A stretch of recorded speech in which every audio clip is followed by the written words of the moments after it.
então eu não vou gastar R$ 80 num rodo. Eu tô sentindo falta de momentos, assim, sabe? É realmente um plano de vida, é realmente... Tem que querer muito, tem que se organizar muito. Cai muito o cabelo por conta justamente dessa mineralização da água. Gente, é muito surreal a quantidade de imposto que a gente paga no Brasil. Oi, gente, sejam muito bem-vindos a mais um vídeo aqui no canal. E eu queria já começar esse vídeo agradecendo todo mundo que vem engajando nos meus conteúdos, comentando aqui no YouTube, todo mundo que mandou perguntas para esse vídeo lá no Instagram, na caixinha que eu abri. Realmente não esperava esse tanto de engajamento, estou muito feliz com todo mundo que tá por aqui. E todo o sucesso que as pessoas têm me desejado, muito obrigada mesmo. E se você tá chegando por aqui agora, eu já vou pedir pra você deixar a sua inscrição aqui, deixar seu like, seu comentário se você realmente estiver gostando do conteúdo, porque ainda vem muita coisa boa por aí. Então, sem mais delongas, vamos para as perguntas e respostas deste vídeo. E aí eu já tô aqui com as perguntinhas de vocês na mão. Eu separei mais ou menos por categoria, porque tiveram várias perguntas da mesma coisa, então eu juntei todas elas pra poder conseguir responder todo mundo da melhor forma possível. Então a primeira categoria que eu vou tratar aqui são assuntos gerais sobre a mudança e a adaptação, enfim. Então vamos para a primeira pergunta. Achou difícil fazer amizades? Então, até agora eu não tive nenhuma... Eu nunca tive, na verdade, dificuldade de fazer amizade. Eu sou uma pessoa relativamente extrovertida e muito aberta a conhecer, e não poderia ser diferente aqui também. Então, não senti dificuldade de fazer amizade, e até, como eu já tinha comentado com algumas amigas minhas também, acaba que todo mundo vem pra cá com o propósito de conhecer outras coisas, e muita gente vem sozinho. No meu caso, eu vim com meu marido, né? Mas obviamente ele não está comigo no curso. E muita gente vem sozinho mesmo, sem nenhum parceiro, sem nenhum amigo, enfim, a maioria das pessoas vem realmente sozinho e precisa fazer amizade, né? Então é meio que, vamos dizer assim, uma questão de sobrevivência. Então tem o lado da convivência, né, de você realmente querer conviver com outras pessoas, fazer novas amizades, e tem o lado meio que da sobrevivência também. Você precisa se relacionar com as pessoas para saber como são as coisas aqui. Às vezes uma pessoa achou uma maneira mais fácil de fazer alguma coisa que você tá quebrando a cabeça, tipo, sei lá, alguma burocracia para resolver. Então é meio que uma questão de sobrevivência e tá todo mundo no mesmo barco. Eu acho que eu diria isso, tá todo mundo com o mesmo propósito, a mesma vontade de, né, emigrar e tudo mais. Então é meio que uma questão natural fazer amizade por aqui. Agora, a segunda pergunta: como tem sido a adaptação em relação à cultura local e à alimentação?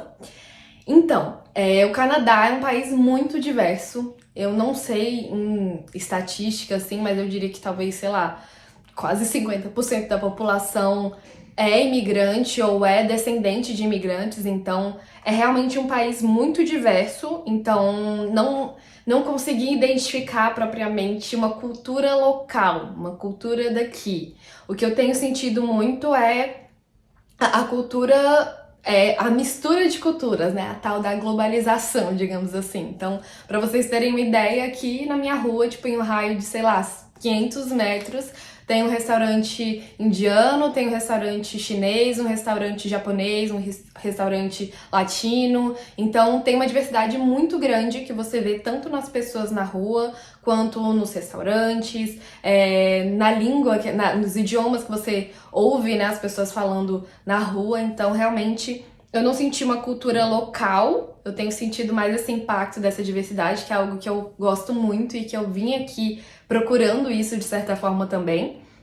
E a alimentação é o que eu tenho falado, tem culinária do mundo inteiro. Aqui em Windsor não tem nenhum restaurante brasileiro, tem restaurante latino, como eu falei, né? Mas dá super pra gente se virar, a gente acha tudo que a gente precisa no mercado, como eu falei no vídeo de compras, né? Então a gente acha arroz pra comprar, acha feijão, carne de todo tipo, vai variar um pouquinho os valores, né? Carne aqui, principalmente carne vermelha, é um pouquinho mais caro, mas ainda assim é possível você ter uma boa alimentação, uma alimentação brasileira, principalmente se você faz. E aí, assim, claro que mesmo não tendo restaurante aqui, tem muita gente que traz produtos do Brasil para poder vender. Então, eu já vi a gente vendendo tapioca, cuscuz, até coisas mais específicas, industrializadas do Brasil, tipo suco maguari, que o pessoal usa, sei lá, às vezes para fazer mousse de maracujá, né? Enfim, então até isso é vendido aqui nesses mercados informais, digamos assim. E então, até agora, claro, só 3 meses de Canadá, mas até agora eu não senti falta em específico ou nenhum impacto muito grande com relação à alimentação. Aí agora vamos para as coisas que também foi uma pergunta, né, do que eu mais sinto falta no Brasil. Eu tinha a impressão, antes de imigrar, que eu iria sentir falta de tudo ao mesmo tempo. Que eu ia chegar aqui, que eu ia pisar o pé aqui e que eu ia, nossa, meu Deus, que saudade da minha família, dos meus amigos, da comida, de tudo, enfim.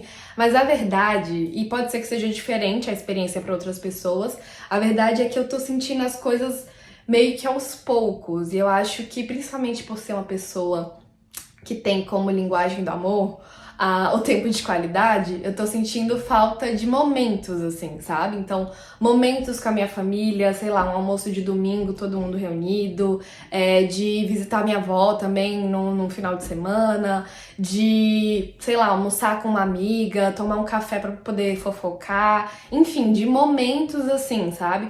Não que eu não sinta falta das pessoas, obviamente eu sinto, porque esses momentos foram com essas pessoas, mas eu sinto muito falta desses momentos em específicos, assim, sabe? Só que aí a gente vai tentando equilibrar, vai tentando se apegar nas coisas boas daqui, vai tentando entender que essas pessoas continuam presentes na sua vida, e eu acho que a tecnologia ajuda muito nessa questão, né? E entender que eu vou poder voltar para o Brasil eventualmente, essas pessoas vão poder vir para cá eventualmente e se consolar nesse sentido. Então acho que top uma coisa que eu tô sentindo são que eu tô sentindo falta são esses momentos com família, amigos, etc. E aí agora as coisas menos óbvias que eu tô sentindo falta, que eu anotei aqui também.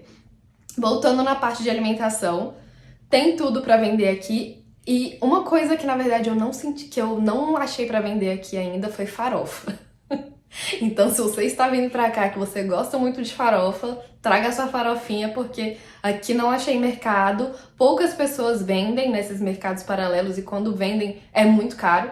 Então, farofinha eu tenho sentido falta. E uma coisa que a farofa faz a diferença também é numa jantinha. Uma jantinha bem feita, sabe? Tipo, nossa, chega e me deu água na boca. Tipo um churrasquinho assim, uma carninha com arroz, feijão tropeiro, uma mandioquinha assada assim. Assada não, cozida, bem derretidinha assim, sabe? Isso eu tô sentindo muita falta que obviamente não vende aqui. É uma comida meio que de rua no Brasil, né? Aquela jantinha feita, montada. Então é uma coisa que eu tô sentindo bastante falta. Outras coisas que eu sinto falta. Rodo. Sim, rodo de limpeza. Eu sou uma pessoa muito alérgica. Então, tipo, varrer e aspirar a casa geralmente levanta um pouquinho da poeira, além de tirar ela ali do meio. Então, o que eu tinha costume de fazer era aspirar a casa e passar um pano úmido por cima pra dar aquela selada, dar aquela limpada, enfim. E aqui, rodo, você não acha pra vender no mercado, você não acha pra vender... Na internet eu achei um rodo de $20. Se eu achar o print dele, eu vou colocar aqui pra vocês. $20 são R$80. Então eu não vou gastar R$80 num rodo. E pra vocês terem uma ideia de comparação de preço, o rodo $20, um aspirador a gente comprou semana passada $30. Então assim, tô sentindo falta do rodo. Vou ver ainda, pode ser que seja aqui em Windsor, enfim, mas é realmente algo que eu tô sentindo falta. Outra coisa menos óbvia que eu tô sentindo falta é de um tanque. Sim, um tanque de lavar roupa. Porque aqui as casas, a maioria das casas, na verdade eu não sei de alguma casa que tenha tanque, pode ser que tenha, né, enfim. Mas eles realmente... inclusive, no meu prédio, a lavanderia é separada dos apartamentos. Tem os apartamentos e aí tem uma lavanderia coletiva que a gente tem que pagar pra usar, uma lava e seca, né? E aí lá tem tipo um tanquinho. Mas eu queria ter um em casa, sabe? Pra lavar, nem que seja pano de chão, uma coisa assim. E aí entra também, voltando na questão do pano de chão, não tem rodo. Como é que eu vou usar pano de chão puro? Aí tem aqueles esfregões, que também não é uma coisa boa. Aquele esfregão, tipo, não me entendi com ele ainda. A gente comprou um, mas não gostei, não me adaptei. Enfim, vou colocar aqui a imagem, se você não sabe o que é um esfregão. Mas enfim, não me adaptei ainda. E aí, por enquanto, seguimos limpando a casa aspirando. E aí eu passo esse esfregão de uma maneira muito sem vergonha. E, enfim, estamos nos virando assim, e eu acho que se eu tivesse um tanque, um rodinho, talvez as coisas seriam mais fáceis. Outra coisa que sinto falta é uma água de chuveiro decente. Explico. A água daqui é muito mineralizada, ela é muito carregada de minerais. E isso faz com que a pele resseque mais, faz com que o cabelo resseque mais e o cabelo caia também. E eu já tinha visto isso em alguns TikToks, alguns vídeos das meninas falando que cai muito o cabelo por conta justamente dessa mineralização da água. E aí eu já vi que tem um filtro de chuveiro que dá pra você comprar, que aí melhora, né, a qualidade da água, enfim. E aí melhora essa queda de cabelo. Falaram também que produtos de alecrim pro cabelo melhoram também essa questão da queda de cabelo. Regula o pH do cabelo, não sei, enfim, quem é da química, da bioquímica, da farmácia, enfim, explica aqui nos comentários, mas eu sei que essas duas coisas já estão na minha lista de compras, provavelmente em breve aí vou resolver essa questão do cabelo. Agora vamos para uma pergunta que todo mundo faz, que tá no top das perguntas que eu recebi lá no Instagram, que é qual é a melhor coisa que você notou com relação ao Brasil. E aí eu vou trazer duas coisas, como eu falei, a gente tá aqui só há 3 meses, então a nossa percepção pode estar um pouco deturpada ainda, pode ser que ao longo, né, da minha trajetória de Canadá algumas coisas mudem, mas duas coisas que eu já notei bem evidentes são, primeiro, a segurança. É muito triste que a gente viva com medo como a gente vive no Brasil. E eu venho de uma realidade em que eu não morava em uma cidade tão insegura. Brasília, se a gente for comparar com grandes cidades como São Paulo, Rio, claro que é muito mais seguro. Mas ainda assim, a gente tem aqueles cuidados do dia a dia, que é não andar usando o celular na rua, às vezes você tá no transporte público, principalmente, você coloca a mochila, a bolsa pra frente, você tá o tempo inteiro, principalmente se você é mulher, prestando atenção em tudo e em todos ao mesmo tempo. Essa logística é algo que todo mundo que vive no Brasil, e eu acho que a América Latina de um modo geral, se eu posso dizer assim, vive, né, vivencia. Infelizmente é um sentimento que não sai da gente, então mesmo racionalmente eu sabendo que aqui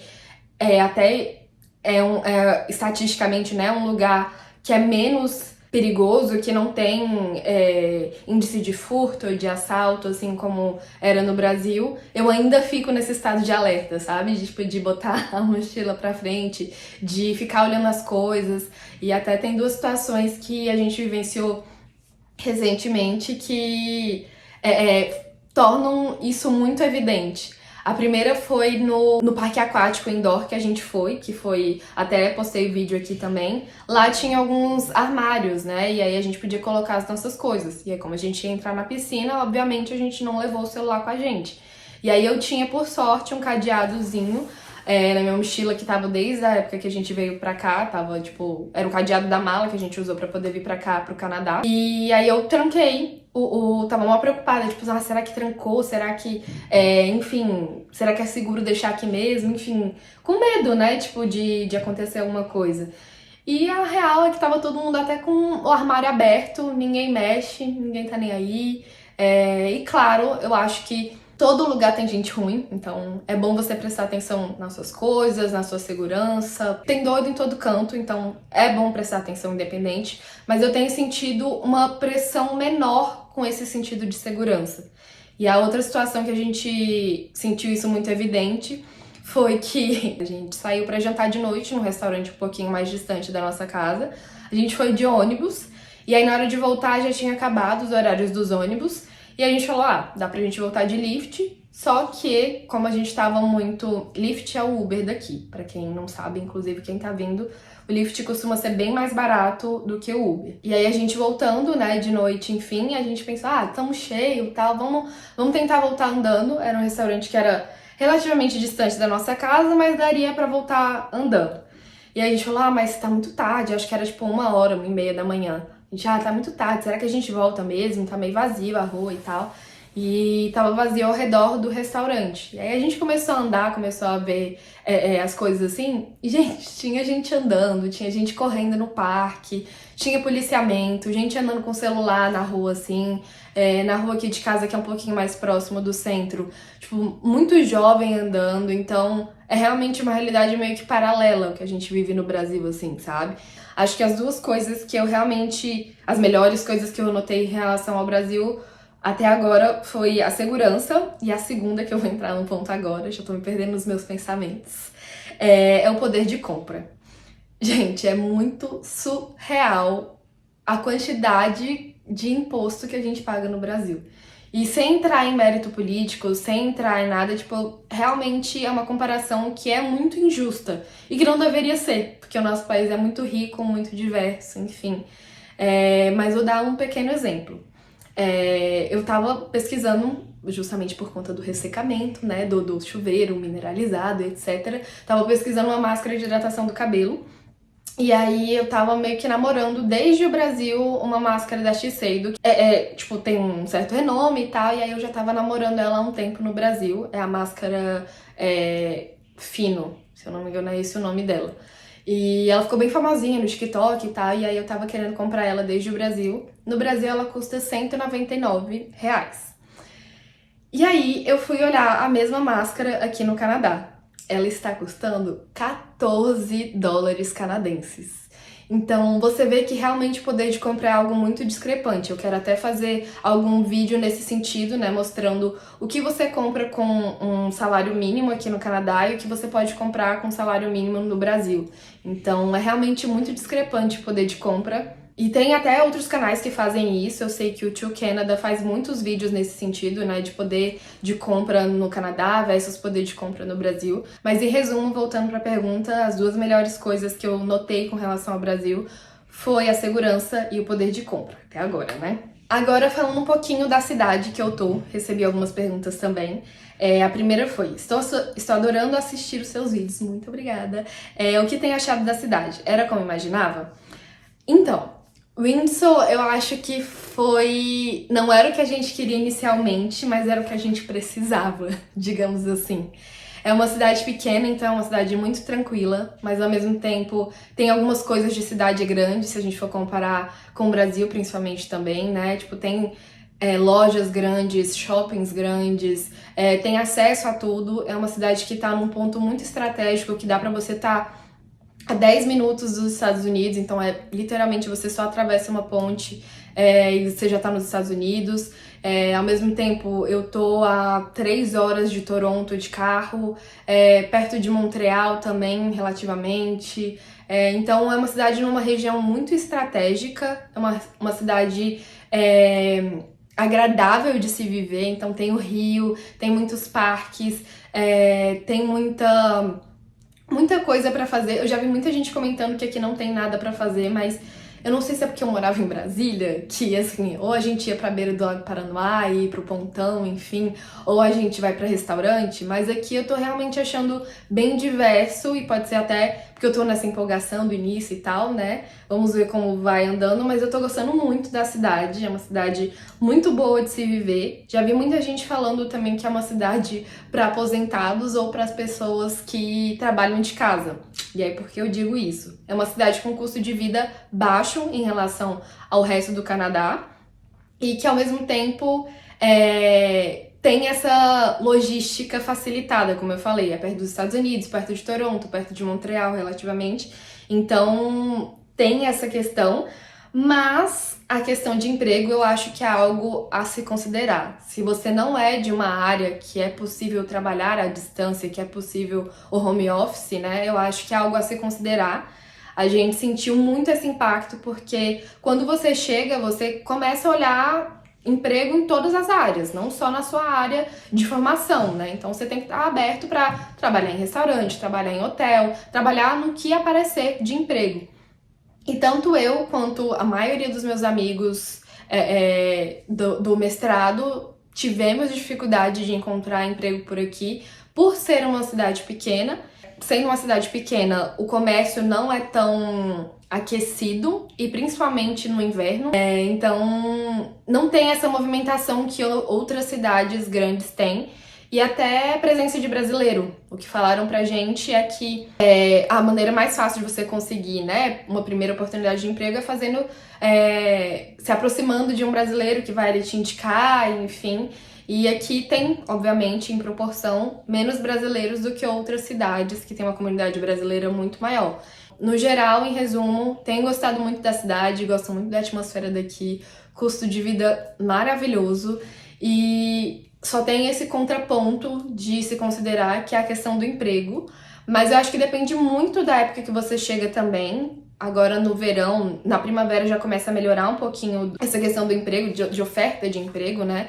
Porque acaba que no inverno muitos restaurantes diminuem a capacidade deles, porque as pessoas não querem sair de casa no inverno, então aumenta o delivery, por exemplo. Então acaba que é uma questão a se considerar, né? Essa questão do emprego. Agora sobre inglês. Adorei o vídeo, como está sendo o entendimento do inglês nas aulas. Você foi com qual nível de inglês? E aí eu vou contar uma timeline mais ou menos do meu inglês, como que eu vim. Eu sempre fiz inglês desde pequenininha. Me formei no curso de inglês. Eu cheguei a fazer, no final do meu curso de inglês, eu cheguei a fazer o TOEFL. Recebi o certificadinho de inglês avançado na época. Fiz também um intercâmbio de férias em 2019, acho que foi 2019, eu fiz intercâmbio de férias para os Estados Unidos. Então, o que me destravou do inglês mesmo, eu sinto que foi essa vivência fora, por mais que tenha sido só um mês. É um mês que você tá ali em contato o tempo inteiro com a língua. E antes de vir pra cá, eu precisei fazer um teste de proficiência para poder comprovar o meu nível de inglês. Eu tinha feito o TOEFL lá quando eu me formei, né, no inglês, como eu falei, mas ele tem uma certa validade. Eu não sei exatamente quanto tempo de validade o TOEFL tem, mas eu teria que fazer ou o TOEFL de novo, ou o IELTS, ou o Duolingo, o teste de proficiência do Duolingo, que eles oferecem agora. Você paga para fazer a prova, e é uma prova online que tem listening, tem a parte oral, tem a parte escrita, tem tudo que um teste de inglês precisa, né? E aí eu precisei fazer o Duolingo, precisei estudar para o Duolingo. Você faz alguns simulados, a própria plataforma oferece um simulado online para você saber como que é a prova e tudo mais, se familiarizar. A maioria das faculdades estabelece uma pontuação mínima para você de inglês, que você consiga até para nivelar todo mundo, né, para que as pessoas tenham um entendimento maior do que está sendo falado nas aulas. Mas não foi algo de grande dificuldade que eu senti. Eu acho que tendo essa vivência do inglês, tendo inglês nem que seja enferrujado, dá pra fazer o simulado, dá pra dar uma estudada. Fiz muitas aulas no Cambly também. Alô, Cambly, vamos rolar, descolar um publi aqui? Mas enfim, fiz muitas aulas no Cambly, que é pra poder justamente destravar. Mesmo depois do meu intercâmbio, eu viajei algumas vezes pra fora, e aí precisei também, obviamente, falar inglês, mas não é a mesma coisa de você ter aquela vivência do dia a dia ali, e eu tava um pouco insegura com relação a isso, então as aulas do Cambly super me ajudaram. E estudar para a prova do Duolingo, obviamente, também me ajudou super a melhorar o meu inglês antes de vir para cá. E aí, então, respondendo, o meu nível de inglês já era avançado, digamos assim. Ainda com essa prática, melhorou mais ainda. Estando aqui, melhorou mais ainda. E o entendimento do inglês nas aulas. É complexo falar sobre isso, porque eu tô pegando matérias aqui que não eram da minha área de conhecimento. Então, eu tô pegando matérias que não são da minha zona de conforto. E aí eu tô precisando entender termos técnicos que são em inglês. Então isso eu tenho achado um pouquinho difícil. Dependendo do sotaque do professor, também pode ser um pouquinho mais complexo entender. Mas a maioria das vezes você estudando sozinho, você perguntando, dependendo, né, do perfil do professor, dá pra você perguntar no final da aula, no início da próxima aula, mandar até um e-mail. Geralmente eles são super abertos justamente porque, como eu falei, é um país de imigrantes, então a maioria dos estudantes são imigrantes e muitos professores são imigrantes também. Nesse semestre eu tive um professor que era coreano, então ele já estava aqui há um tempo, mas ainda assim tinha um sotaque. É mais questão de você entender a lógica da matéria, o seu ritmo de estudo e tudo mais, e ver como que você pode tirar dúvidas. Uma coisa que me ajudou muito também foi fazer amizade com brasileiro, obviamente, como eu falei, né? E aí, o que você não entendeu, o colega entende, e vocês vão estudando juntos, vão conseguindo entender as coisas melhor ali. Então, eu acho que o caminho é meio que esse, sabe? Por mais que você não entenda o inglês propriamente dito na aula, tem esses outros recursos que dá pra você se virar. Aí, as outras duas perguntas são com relação a isso também. Você Você precisou comprovar o nível de inglês para se inscrever para a faculdade? Sim, como eu falei, precisei comprovar e eu fiz o Duolingo Teste. Não são todas as faculdades do Canadá que aceitam o Duolingo Teste, geralmente eles falam, e aí até por isso eu recomendo que você tenha uma assessoria de educação, porque eles vão te falar quais as faculdades aceitam, quais não aceitam, isso torna o processo muito mais fácil. E tem outros testes de inglês também, além do Duolingo, que é considerado um teste completo e relativamente mais fácil, digamos assim, e mais barato também, com toda a certeza do mundo, do que o IELTS e o TOEFL. Agora indo para a parte de estudos, qual tem sido o maior desafio do mestrado? E eu acho que, voltando na pergunta do entendimento das aulas em inglês, eu acho que o maior desafio tem sido justamente aprender novos conteúdos, coisas que eu nunca tinha aprendido na vida, nem em português, agora em inglês. Eu acho que é 2 vezes mais difícil, sabe? Porque tem o entendimento do inglês, às vezes o entendimento do sotaque do professor, e o entendimento da matéria propriamente dita, né? Então, no final do dia, tem dia que, tipo, eu tô com um cansaço que chega a ser físico, de tanto pensar em inglês. Com o tempo você vai pegando, como eu falei, né? Aprendendo a estudar sozinho, vendo esses outros recursos, fazendo amizade com pessoas que, não necessariamente brasileiros, mas pessoas que estão entendendo o conteúdo, que podem te passar de uma forma um pouquinho mais facilitada. E a outra coisa que eu acho que foi um desafio muito grande, que eu senti bastante no início no início, nas primeiras aulas que eu participei, foi de ter que lidar com tudo ao mesmo tempo. Gente, não é fácil. Você lidar com uma mudança de país, você ter que se adaptar, você ter que fazer as compras da sua casa, tipo, seja de imóvel, seja de compra de mercado mesmo, se adaptar ao clima, porque a gente chegou no inverno, então é um clima completamente diferente, ter que se preocupar com as pessoas que você vai se relacionar, então, tipo, você tem que socializar, por mais que você seja uma pessoa fechada, por mais que tem dia que a gente não quer mesmo, e eu, por mais que eu seja uma pessoa que gosta de socializar, que eu sou uma pessoa extrovertida, tinha dia que, tipo, eu simplesmente, meu Deus, eu vou ter que falar de inglês de novo.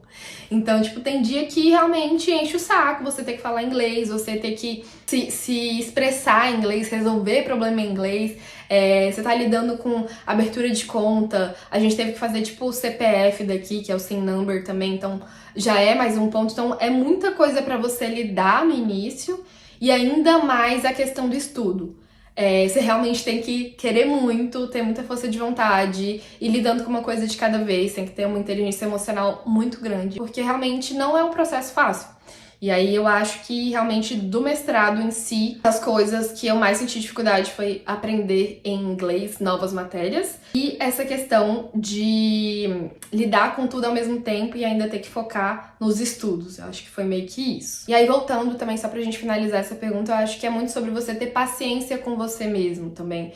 Entender que é um processo, que você vai errar, que você pode tirar notas baixas, mas que em um momento você vai encontrar ali e entender que o seu propósito é muito maior do que simplesmente uma nota que você tira ali no mestrado, sabe? Então, realmente focar no que dá pra focar, resolver um problema de cada vez, confiar no processo, né? Como as pessoas dizem, enfim. Agora, outra pergunta sobre o mestrado é: qual é a idade média dos alunos? Eu vinha com a impressão de que no mestrado as pessoas fossem ser um pouco mais velhas, talvez pela referência que eu tinha do Brasil, que, obviamente, né, tem muita gente nova também, mas aqui eu senti que, sei lá, 90%, 80% dos alunos tem entre 24 e 30 anos. Acho que é mais ou menos essa faixa etária. Então, a maioria dos alunos tá na mesma faixa etária que eu. Tem algumas pessoas que são mais velhas, já vêm com filho, já vêm com a carreira até mais estabelecida em seus países de origem, mas a grande maioria são pessoas entre 24 e 30 anos, mais ou menos. Agora, outra pergunta sobre o mestrado também.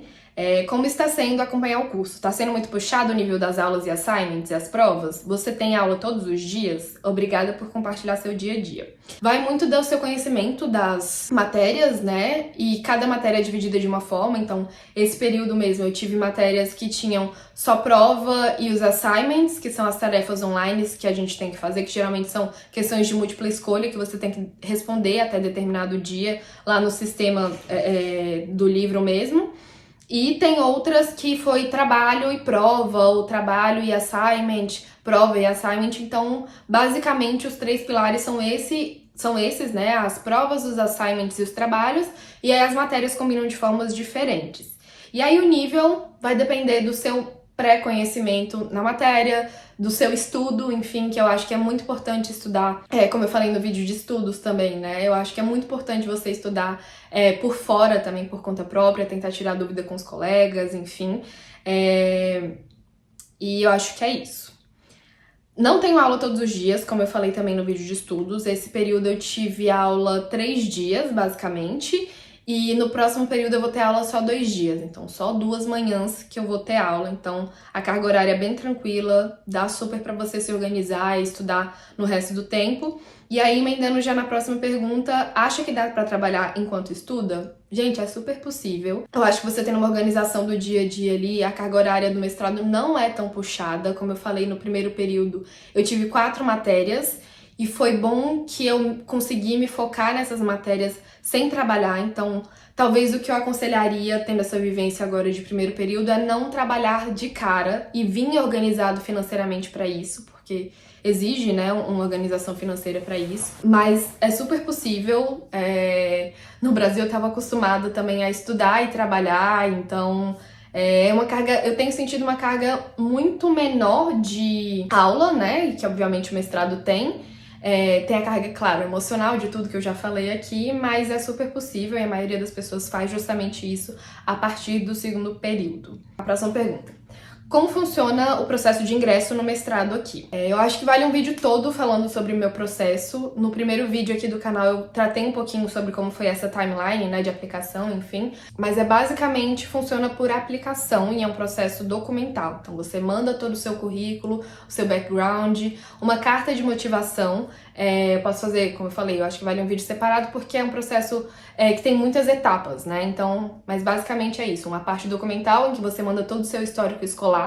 E aí, entre a parte de você ter boas notas na graduação, é algo que conta para a maioria das faculdades aqui. Você manda uma carta de motivação, onde você se apresenta, fala quem você é, como é que era a sua carreira no Brasil, como é que foi a sua vida acadêmica, enfim. Então você manda o seu históricozinho também. Vê se você preenche todos os requisitos para aquele programa, né? Tem alguns programas com requisitos mais específicos. Paga uma taxa para fazer a sua aplicação. Depois de um tempo, eles falam se você foi aprovado ou não, enfim. Ou se você foi aprovado condicionalmente, que foi o que aconteceu comigo na minha segunda aplicação, como eu falei lá no primeiro vídeo também. E aí eles podem falar, olha, gostamos do seu perfil, achamos que você é um bom aluno pra cá, mas queremos que você faça essa provinha aqui, ou queremos que você comprove o seu inglês de tal forma, enfim. Então, tem muitos pontos personalizados para cada faculdade, para cada programa de mestrado, que eu acho que por isso vale um outro vídeo, mas em resumo é isso. Você aplica, tem uma taxa de aplicação, você manda os seus documentos, eles falam se você está aprovado ou não. Você tem que comprovar o seu nível de inglês também, que aí eu não lembro se é logo de cara, se é logo na aplicação ou se é depois que você é aceito.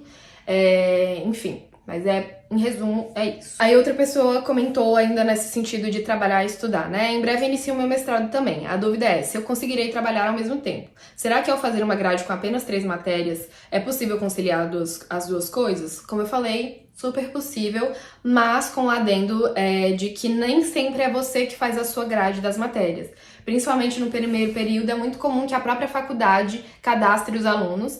E aí, no meu caso, no meu primeiro período, eu peguei 4 matérias, mas ainda assim a carga horária não foi pesada, né? E daria super pra trabalhar. Mas é bom que você não trabalhe, como eu já falei, pra poder tentar pegar o ritmo de estudo, entender como que você se vira ali nas matérias e depois deslanchar e trabalhar e estudar ao mesmo tempo. Agora indo para a parte de burocracia. Quais documentos vocês precisaram para traduzir para tirar o visto? Tradução simples, a gente precisou fazer só de uma carta de motivação, que é preciso para você aplicar para o visto canadense. Como eu falei, é um processo muito documental.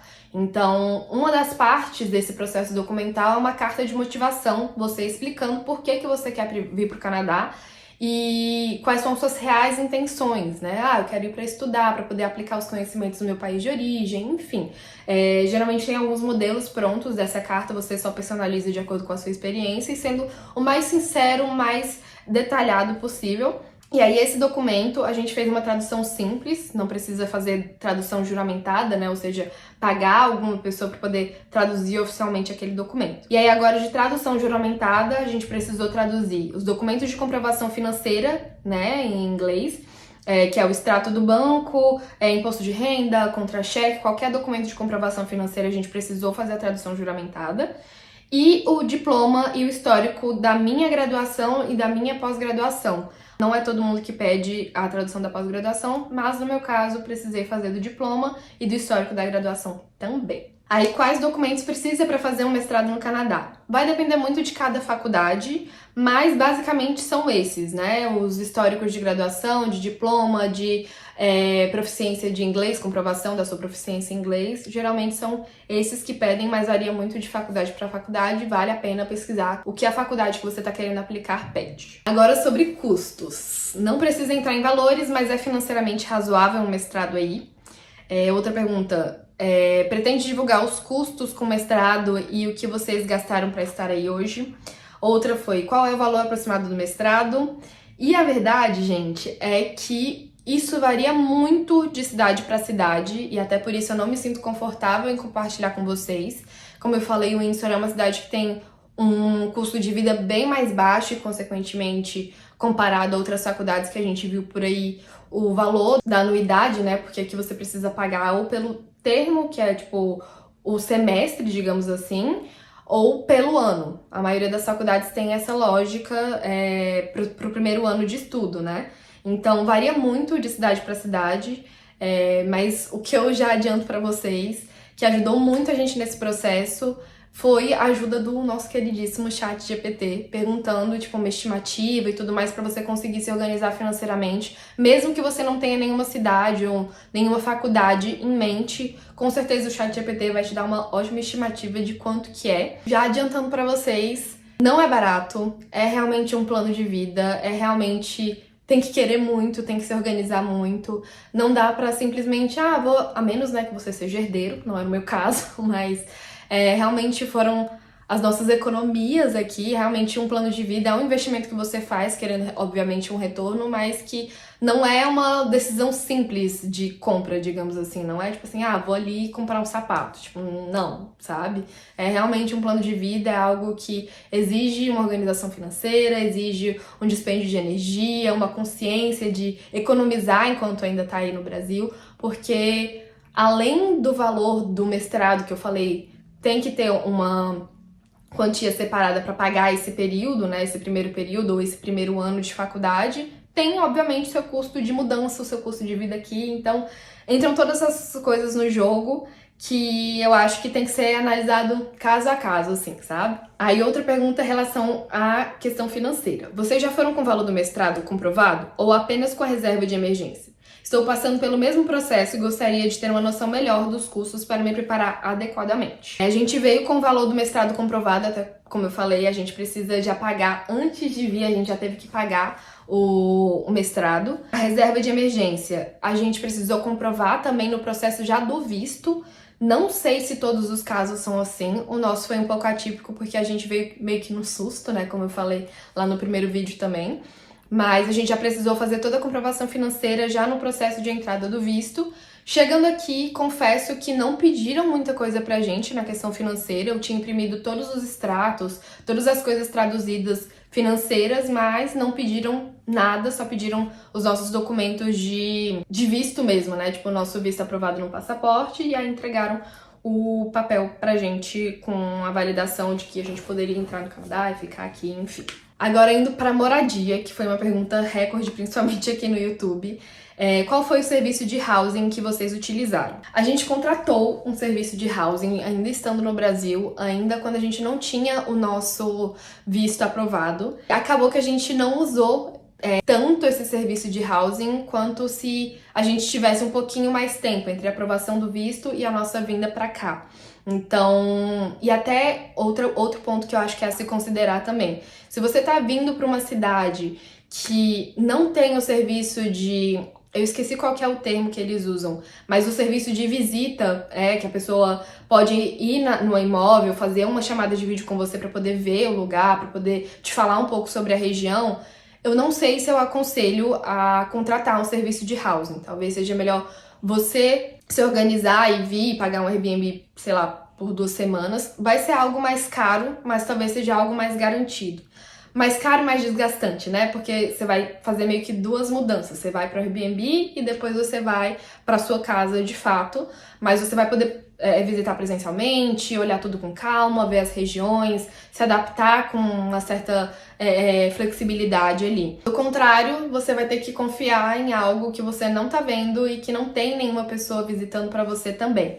Mas, em geral, os sites já dão uma boa estimativa de valor e de como que são os imóveis, né? Então, vou deixar aqui na descrição, mas o site que a gente encontrou no nosso apartamento, como eu falei, a gente contratou um serviço de housing que acabou ajudando a gente em outras coisas também. Tipo, não foi o fato da gente não ter gostado dessa experiência de housing, não foi por causa deles, a assessoria da empresa foi ótima e tudo mais, mas foi mesmo por conta da maneira específica como a gente veio pra cá, né? E da cidade que a gente veio, que é uma cidade menor, e não tem esse serviço das pessoas visitarem o apartamento. Eu já vi que tem cidades, tipo Calgary, Toronto, que tem gente que vai, ainda faz as compras pra você, ainda recebe as suas compras de móvel, por exemplo. Então, se for um serviço mais completo, assim, eu acho que super vale a pena, mas no nosso caso não foi o que aconteceu. E aí os sites, voltando, que aí foi até uma outra pergunta que fizeram, para dar dicas de onde se vê casas e apartamentos para alugar aqui no Canadá. Então, pega a caneta aí, vou colocar aqui na descrição do vídeo também. Mas o site que a gente achou no nosso apartamento mesmo foi o Zamper.com. E aí outros que a gente viu também que são bons foi o Rentals.ca e o Zillow.com. Todos eu vou deixar aqui na descrição para vocês. E um último que a gente chegou a olhar também, mas foi bem pouco, que é estilo LX, então tem imóveis um pouquinho mais acessíveis, né? Foi o Kijiji.ca. Vou deixar tudo aqui e aí vocês olham. E além disso, sempre vale dar uma olhada no Facebook, porque aqui eles usam muito o Facebook, né? O marketplace do Facebook. E se você já tiver em algum grupo da faculdade ou grupo de brasileiros da sua cidade, eu acho que vale super falar com essas pessoas também e entender um pouquinho a realidade da sua região. E aí um alerta, quando você for atrás, posso fazer um vídeo todo sobre isso também. Eu acho que vale super perguntar pra pessoa quando você for fazer a aplicação se eles aceitam newcomers, né? Que são as pessoas que estão vindo, chegando no Canadá pela primeira vez. Porque tem muita gente que não aceita para um primeiro aluguel uma pessoa vindo de outro país. Caminhando já pro final do vídeo, vamos falar um pouquinho sobre cultura. E aí a primeira pergunta foi: quais as principais diferenças culturais? Como eu falei, é um país de imigrantes, então tudo é um pouquinho diferente, né? Tipo, tem um pouquinho de cada parte do mundo aqui. Eu acho isso muito legal, uma vivência muito legal. Já aprendi algumas palavras em outros idiomas, conversando com colegas de outro país. Então é uma vivência realmente muito multicultural. Então não tem uma diferença cultural em específico, tudo é meio que diferente, sabe? Tipo, tudo é uma experiência nova, é uma experiência globalizada, digamos assim. E tem sido muito legal vivenciar isso. E eu achei que eu não ia vivenciar em uma cidade pequena, que eu imagino que cidades maiores, Toronto, Montreal, Vancouver, tem essa diversidade ainda maior, mas aqui já deu pra sentir super essa diversidade cultural. Outra diferença cultural é que, obviamente, não existe jeitinho brasileiro, não existe caminho fácil, não existe atalho. Então, até na resolução dos problemas, eles são muito apegados às regras. O canadense, de um modo geral, é muito apegado a uma maneira específica de fazer determinada coisa e é a maneira certa. E independente de você conseguir fazer aquilo de uma forma mais assertiva, mais rápida, enfim, que é meio que o pensamento que a gente tem no Brasil, né? Eles não vão por esse caminho. E aí eu vou dar um exemplo com uma coisa que eu vivi na primeira semana de aula. Eu tive um problema com a minha conta estudantil, né? Tipo, a plataforma de acesso, a plataforma estudantil lá que eu precisava acessar para poder ter acesso aos conteúdos das aulas, enfim. E aí, basicamente, deslogou. Eu troquei de aparelho de celular também na vinda do Brasil pra cá, então acabou que a verificação em 2 fatores ficou meio zoada, enfim. Então eu precisei ir no departamento da faculdade que resolvia isso. E nos meus primeiros dias aqui, eu não tinha ainda o chip canadense, então eu tava confiando, né, na internet da rua, ou de casa, enfim. Cheguei pra resolver esse problema de acesso, e aí eu não tava conseguindo acessar o Wi-Fi da faculdade. Eles falaram: não, hoje a gente tá fazendo manutenção, realmente não tá funcionando, você vai precisar usar o seu 4G. Aí eu falei: moço, eu estou sem 4G, teria como disponibilizar uma outra rede? Aí o menino que estava me atendendo, ele foi falar com o supervisor dele para perguntar para o supervisor dele se ele poderia compartilhar a internet dele comigo. E isso no Brasil, tipo, Em 2 segundos, tipo, a pessoa falou, a pessoa está sem internet, se eu tiver internet eu vou já resolver isso pra ela, vou compartilhar aqui minha internet com ela, e aí já pronto, já tá resolvido, essa pessoa já vai pra casa feliz da vida, e eu já, um problema a menos pra resolver hoje. Mas não, o querido foi perguntar pro chefe dele se ele poderia compartilhar a internet dele comigo. O cara falou que ele não poderia compartilhar a internet dele comigo, e que era pra eu voltar em outro dia, em outro momento. Eu falei, moço, mas eu preciso acessar minha grade horária, eu preciso acessar tudo, já tem atividade pra hoje. Como eu cheguei com 2 semanas atrasada, né, de aula, tipo, realmente eu precisava com urgência acessar aquele sistema para poder me familiarizar com as coisas e ficar em dia com os conteúdos que estavam lá dentro. Aí ele falou, não, calma, vamos tentar de uma outra forma aqui, eu acho que a gente tem um Wi-Fi interno da faculdade que a gente consegue usar, enfim. Eu sei que nisso, um problema simples demorou tipo 1h30 para resolver. E em tudo eu tenho sentido que é meio assim, sabe? Eles são muito certinhos, o que não é errado, né? Mas a gente tá acostumado com um outro ritmo. Então, eu acho que é meio que você vir com paciência, de que tem o ritmo deles, de que essa maneira, vontade da gente resolver tudo com jogo de cintura, de ter um atalho, e não necessariamente de uma forma não ética, que eu acho que muita gente atrela o jeitinho brasileiro a algo não ético, mas a gente tem uma malemolência pra resolver as coisas que eu não tenho sentido aqui, sabe? E isso no início pode te deixar um pouquinho ansioso, um pouquinho frustrado, enfim, mas é questão de se acostumar. Outra coisa que eu percebi de choque cultural foi a maneira como as pessoas se vestem, que eu acho que já virou meme até no TikTok, em vídeos de outras pessoas que eu vi que moram aqui, é que a galera realmente sai de qualquer jeito, de pantufa, de pijama, de moletom, tipo, moletom é o uniforme do Canadá, assim, sabe? Então, a galera anda realmente, não queria falar essa palavra, mas já falando, meio desleixado, assim, sabe? Eu não sinto um cuidado com a estética, sabe? E até mesmo, sei lá, olhando pras meninas que você vê que são um pouquinho mais vaidosas, tem total aquela estética clean girl, sabe? De, tipo, uma maquiagem meio nada, uma roupinha básica, uma blusa branca com uma calça jeans, um cabelo preso, lambido, assim, no máximo um coquezinho baixo, um rabo de cavalo, enfim, uma coisa bem minimalista assim mesmo.